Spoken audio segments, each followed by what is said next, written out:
Okay, for serious though, last time I'm recording this. Look at the time. It is so late. I did the whole recording, 30 minutes, no audio. Don't worry, it's not going to take me 30 minutes to explain this. I hope maybe. All right. So strap in. This is going to be a longer explanation, but I think this shift in how we approach coding is going to one, make our lives so much easier, but two, improve the consistency of the code that we produce and allow us to recycle more of our work.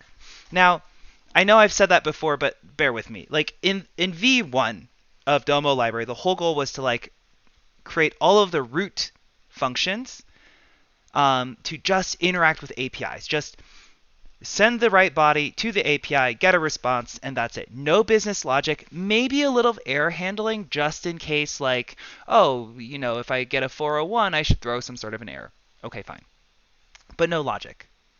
With classes, we take a bunch of these APIs that are theoretically related and put them under one class, like let's say the dataset class.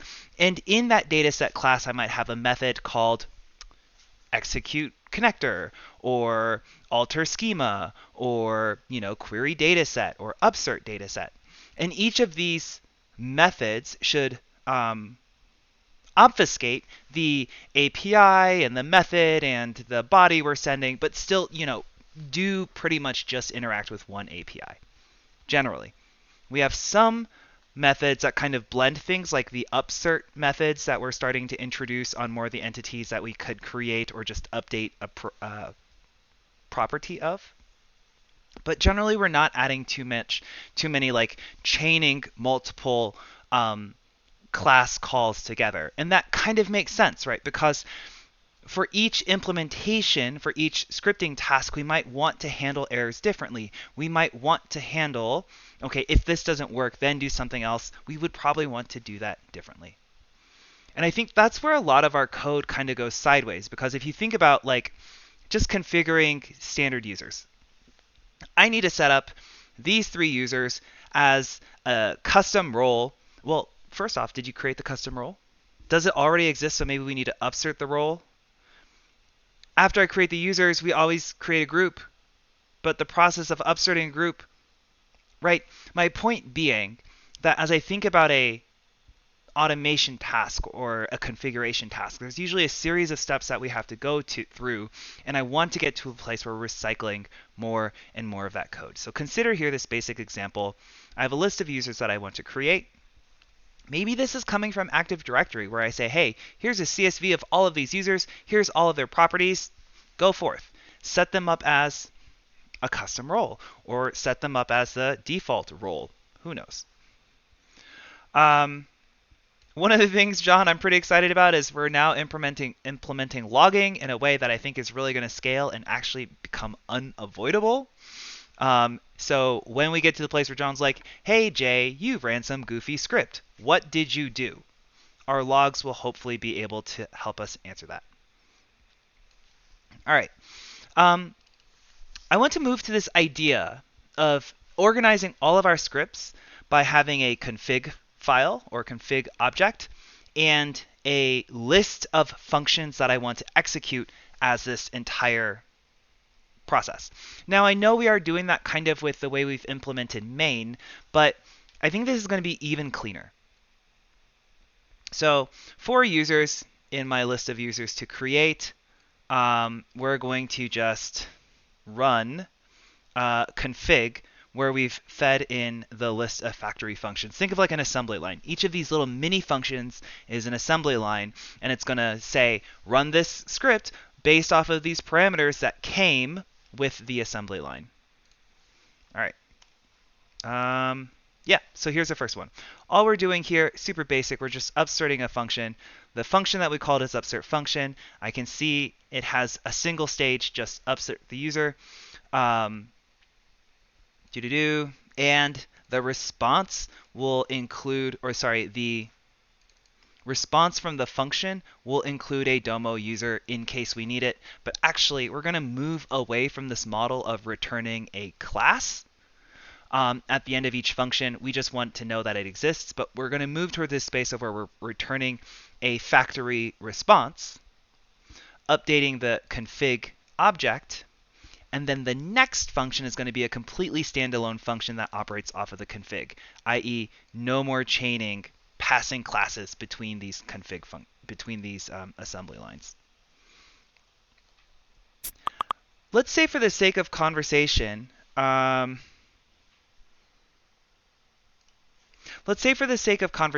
we wanted to upsert our user and then immediately reset their password.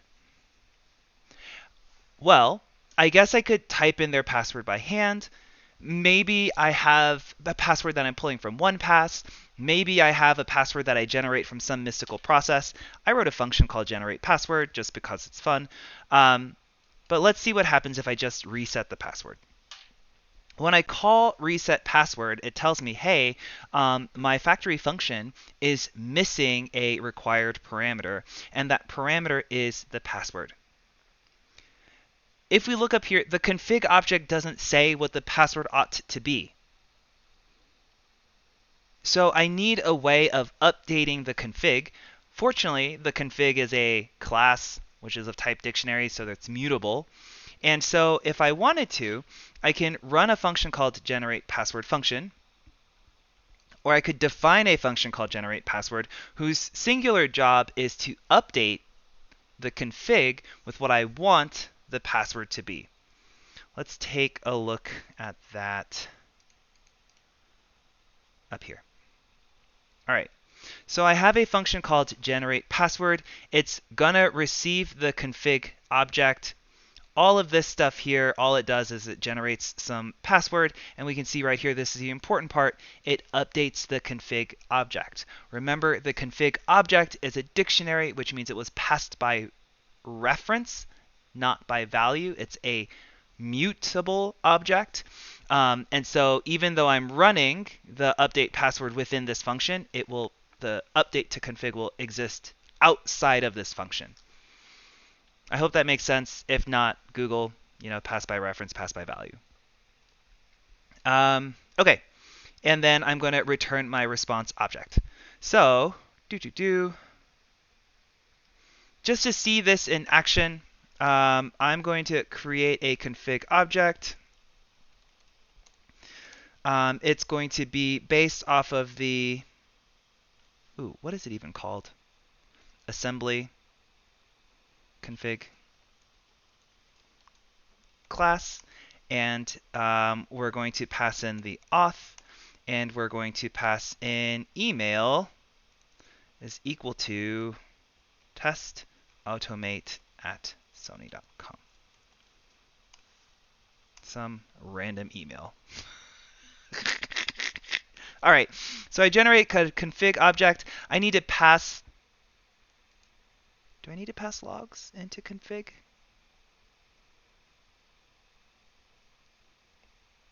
I do not. Let's just try running it as is, see what happens. Okay, thank goodness it worked. So I generate a config object. I pass in config. I can see that I am operating on test automate at Sony.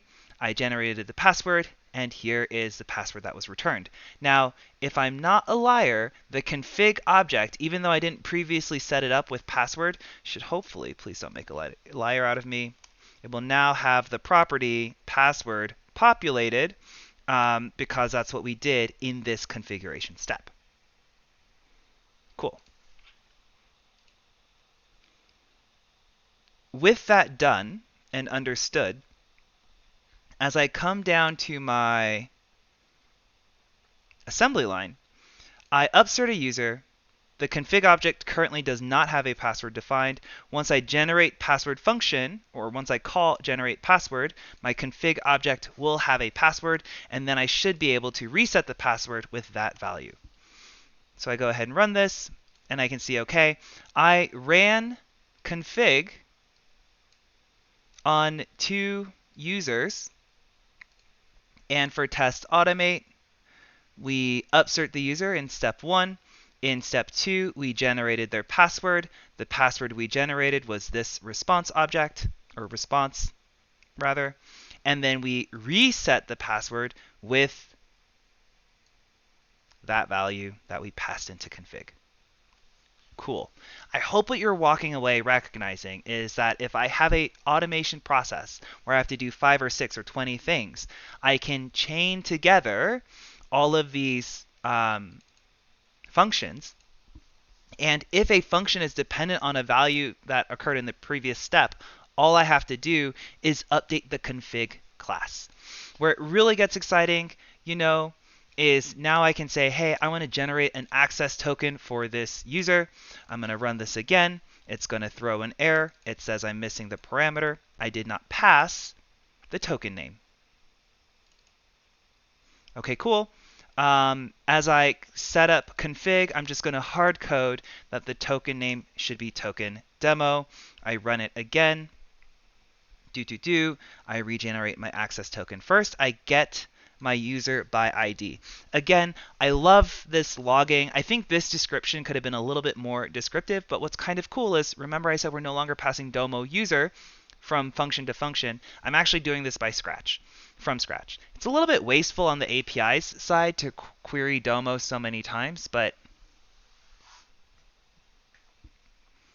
what this allows us to do is just have one function that works off of the config file. So I get the user, I get all of my available access tokens. I'll search through it and say, hey, do I have an access token called demo? If I do, revoke it and then regenerate. I should add a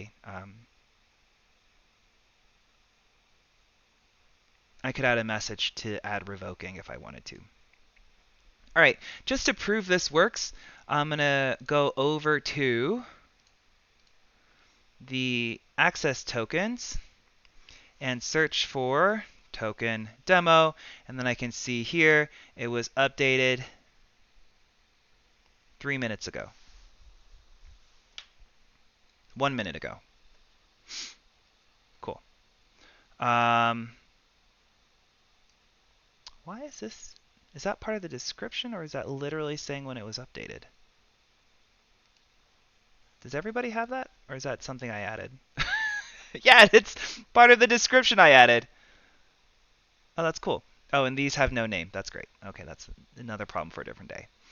Okay, so like I was saying, this process of upsert a user, and then set their password, and then generate an access token, and hopefully save both of these artifacts into an account object. This is now super easy to do in even fewer lines of code than we've ever seen before, which I love. And as I say, it's fewer lines of code than ever before. It's kind of a lie, too. All right, let's take a look at how this all works. Let me see if I can't stop this from returning an error. Okay. So I have a play function called foo. And the important thing to notice is that I have a wrapper called factory function. So factory function is going to exist around foo, and it's going to force foo to behave in certain ways. One of the things that's kind of challenging with automation, especially if I'm setting a put or a post, right? If I'm performing an action instead of just retrieving data. One of the challenges there is we never implemented a consistent response object. Do we just say true or false? Do we return a class? What do I return from a function? And I made an executive decision. If you try to return a string or anything like that, factory function is going to give you a response type error saying that it expected to receive factory response class. I'm just going to fix this typo. I've seen this too many times. Hold on.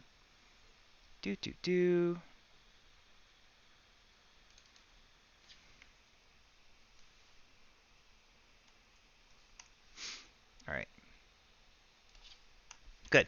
It was expecting to receive a factory response class, and instead you returned a string. So it's telling you must return factory response class. And that's kind of like the way we set up get data. The get data function says you must always return a response get data class. And remember, for all of our root functions, we said you must always return a response get data class. No class objects, no strings. You must always return a specific type. This helps us to have a lot more consistency, I think, in how we expect the foo function to kind of work. Just to see what the response actually looks like, I'll just print the response. So what is factory response? It's a class. It will say what is the name of the function that called it. How do I identify what we're talking about? In our case, we're almost always talking, for this use case anyway, we're always talking about an email address, but what if it was a dataset ID? Right, so that would be the ID column. And then my messages are the core of my logs. And then was this entire pipeline a success? Okay, well, let's talk about how we calculate is success. Again, one of the problems with the way we approached scripting in the past, and we were just working on getting it better. Initially, we didn't have any error handling. Then I think we swung the other way and had too much catching. And usually what we'll see people do is we'll just see them print the error, and that's it. And the problem there is if I print my error, I have no way of knowing, like if I did 50 calls, I have no way of knowing, oh, yeah, number 47, that was a problem. We want to do something about that. So what we do is when I pass in the factory response class, we will add messages that ultimately become our log. So in my case, I create an instance of factory message. I immediately append it to my factory response dot messages. And as I go through the function, I can modify the message. And again, because a message is functionally a dictionary, we pass it by reference. And so a message will always be up to date. So we'll say message.isSuccess is equal to true. We have our try catch block. We do something, and we assume it's a success. Fantastic. Then, if there's an exception, we will catch it, and hopefully we'll be a little bit more specific than just catching all exceptions. But I can say, here, let me set the message.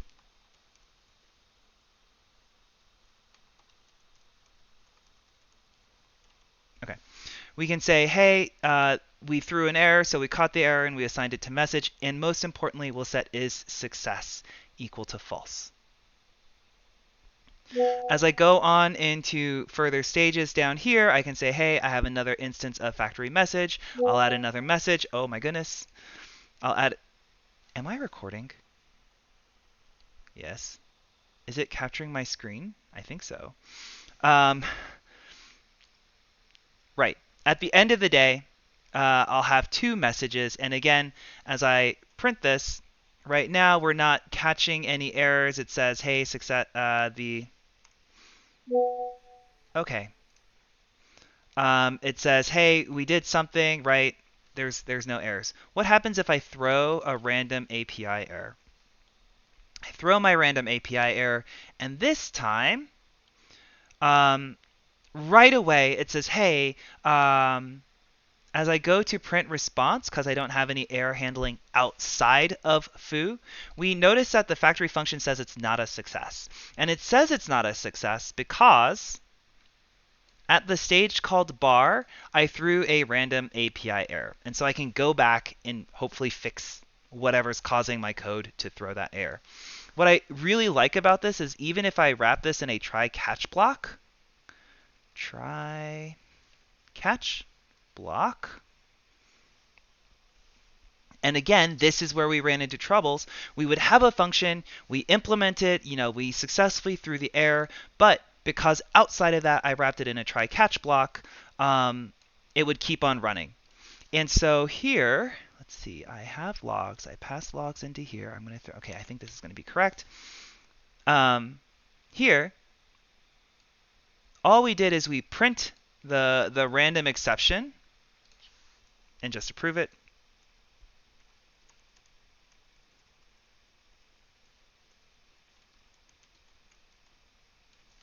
Okay. Here we're just printing the error. That's fine. Well, not great though.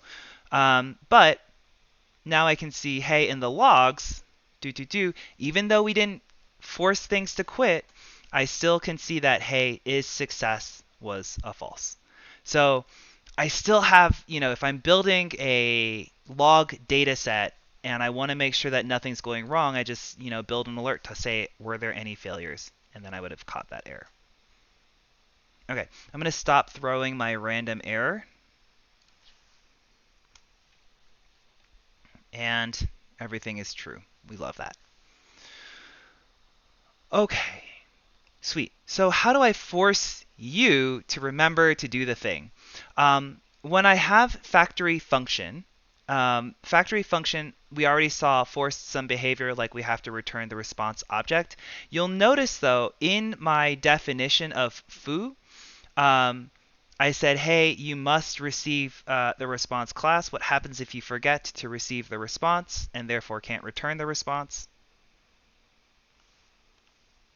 Let me back out this error handling. Okay, so it says, hey, foo got an unexpected argument response. You passed. Factory function is passing response into foo, but foo is not ready to receive it. So right away, I'm forcing you to receive the factory response class as soon as you implement at factory function. So let's add that back in. We already saw how it forces you to receive a response. What happens if you forget to include messages? Please work. So if you don't think about adding any logging, we still throw an error that says factory response must have messages. So I'm forcing myself to implement logging even though I hate it. And then we can see here that the point of this foo function was to update the config option and change the token name to hello. Let's see if that works. First off, does this behave as expected? Yes. And then let me print config. So So here we in the function set the token name to hello, even though the initial config does not have a token name. All right. If you really want to get nuts about it, how does this wrapper work? Lots of hitting my head against the wall, but basically here's where the magic happens. I say, hey, whatever my function is, await for the result. Okay? But before I return the result, we're going to test, is the result of type factory response? If it's not a factory response, then throw an error, right? If it's a string or an integer or something else, throw an error. If the result does not have response, we're going to throw an error, right? We said we're not really that interested in passing classes anymore, but if you forget to set the response to anything, you'll get that response error. You must have a response. And then here we said, hey, test for messages. And then we said, how do I calculate if my result is a success? Well, I have another function that will just tally up all of the message successes. And if the result is not a success, then we throw a generic error. Cool. If we wanted to get more specific about it, right? And we were raising specific errors for the different types for the API responses, right? We could do different things. But what I really wanted to get to is, at the end of the day, all of that stuff I talked about, we're not going to have to worry about anymore. All we have to do is say, here's my config object. These are the functions that I want to run. And then it magically just works. All right, I'm done recording.